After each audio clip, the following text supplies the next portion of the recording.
વિરોધ કરવામાં એટલા માટે આવ્યો છે કે કાશ્મીરની અંદર પહેલગામની અંદર આપણા 27 હિન્દુ ભાઈઓને જે બેરહેમીપૂર્વક માત્ર ને માત્ર ધર્મ પૂછી અને જેને ગોળી મારી દેવામાં આવી છે એના વિરોધમાં અમે અહીંયા પાકિસ્તાનનો ઝંડો દોરી અને એની ઉપર થૂકી ચાલી અને એનું ભરપૂર અપમાન કર્યું છે અને આ એક હિન્દુઓની જે આસ્થા ઉપર અને હિન્દુના ધર્મ ઉપર જે અત્યારે આ લોકો ચોટ પહોંચાડી છે એ ખરેખર બહુ એક દુઃખદ ઘટના છે। માંગણી અમારી નરેન્દ્ર સાહેબ મોદી સાહેબ અને ગૃહમંત્રી આપણા અમિત શાહજી અને રક્ષામંત્રી આપણા રાજનાથસિંહ જોડે અમારી એટલી જ માંગણી છે કે 2 સર્જિકલ સ્ટ્રાઇક કરી છે, હવે 3જી સર્જિકલ સ્ટ્રાઇક કરી અને પાકિસ્તાનનો ખાત્મો બોલાવી દો અને એમ છતાં પણ તમે ના પહોંચી વળતા હો તો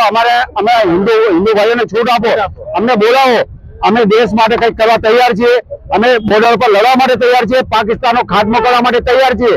અમે મરવા માટે પણ તૈયાર છીએ, અમે જવા માટે તૈયાર છીએ, બસ ખાલી અમને બોલાવો, અમે પાકિસ્તાનને એની ધૂળ ચટાડી દઈશું।